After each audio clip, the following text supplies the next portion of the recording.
పిల్లలు బాగున్నారా?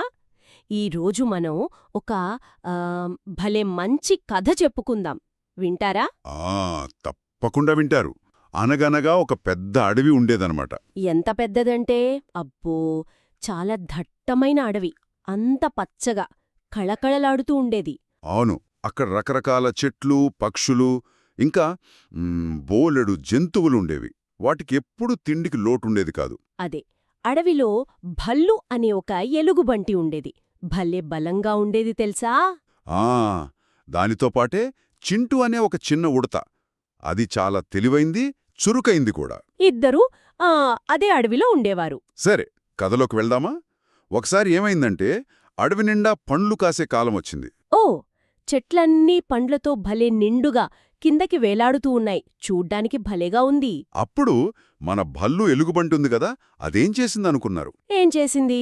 కనిపించిన పండ్లన్నీ, అంటే యాపిల్స్, జామ పండ్లు, ఇంకా ఏవేవో అన్ని గబగబా పోగేసుకుంది. ఓహో, అన్నీనా? ఆ అన్నీ. అబ్బా, ఇవన్నీ నావే, అస్సలు ఎవ్వరికి ఇవ్వను, ఒక్క పండు కూడా అని మనసులో గట్టిగా అనుకుంది. అంటే అత్యాశపడిందనమాట. అయ్యయ్యో, అలా అత్యాశపడిందా పాపం. ఇది చూసి చింటూ ఉడతకు అస్సలు నచ్చలేదు. అవును. చింటూకి కొంచెం కంగారు వేసింది. మెల్లగా భల్లు దగ్గరికి వెళ్ళింది. వెళ్ళి ఏం చెప్పింది? భల్లు మిత్రమా, ఏంటిది? పండ్లన్నీ ఇలా నువ్వొక్కదానివే తీసేసుకుంటే ఎలా చెప్పు? కొంచెం, అంటే రేపటి గురించి కూడా ఆలోచించాలి కదా, అందరితో పంచుకో అని చెప్పింది. అవును, పంచుకోవాలి కదా. నెమ్మదిగా చెప్పింది పాపం. మరి భల్లు వినిందా? ఓహో, అస్సలు వినలేదు. పో పో, ఇవన్నీ నా కష్టం, నా పండ్లు, నాకే అన్నట్టు ముఖం తిప్పేసుకుంది. చింటూ మాటల్ని అస్సలు పట్టించుకోలేదు. అయ్యో, వినలేదా? వినలేదు. కాని వినకపోతే ఏమవుతుందో చూడండి. కొద్ది రోజులకే టక్కున చలికాలం వచ్చేసింది. అప్పుడేనా? ఇంక పండ్లకాలం పూర్తిగా అవ్వలేదేమో. అవును, అనుకోకుండా ముందే వచ్చేసింది. చలి అంటే మామూలు చలి కాదు, గజ గజ వణికించే చలి. మరి భల్లు దాచుకున్న గాన్న? అవే పాడైపోయాయి. ఆ చలికి, మంచుకి అన్నీ కుళ్ళిపోయి తినడానికి పనికిరాకుండా పోయాయి. అయ్యో పాపం, ఇంక తినడానికి ఏమీ లేదా? ఏమీ లేదు. బల్లుకు కడుపులో ఆకలితో నకనకలాడిపోతోంది. బాగా నీరసించిపోయింది కూడా. అయితే మన చింటూ ఉంది కదా, అదే చాలా తెలివైంది అని చెప్పుకున్నాం కదా.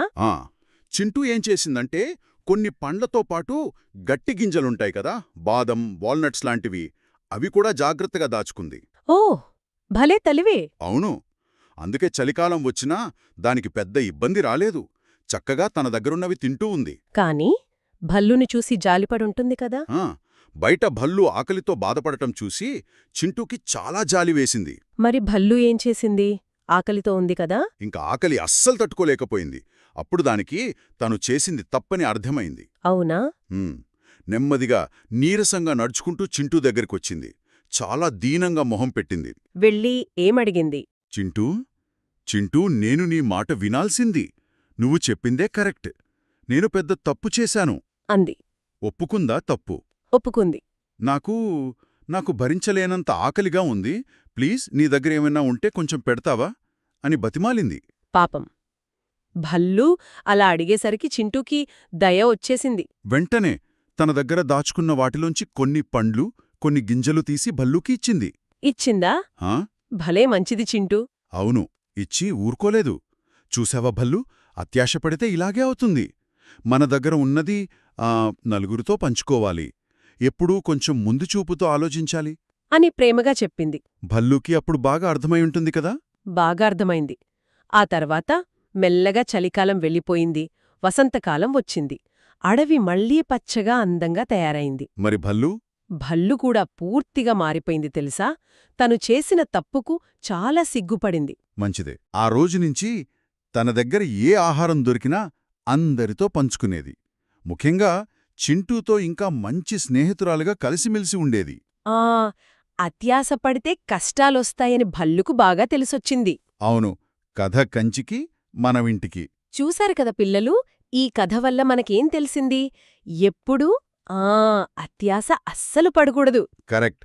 మన దగ్గర ఉన్నదాన్నే ఫ్రెండ్స్తో, అవసరంలో ఉన్నవాళ్లతో పంచుకోవాలి. కొంచెం రేపటి గురించి కూడా ఆలోచించాలి. మరి మీరేం చేస్తారు?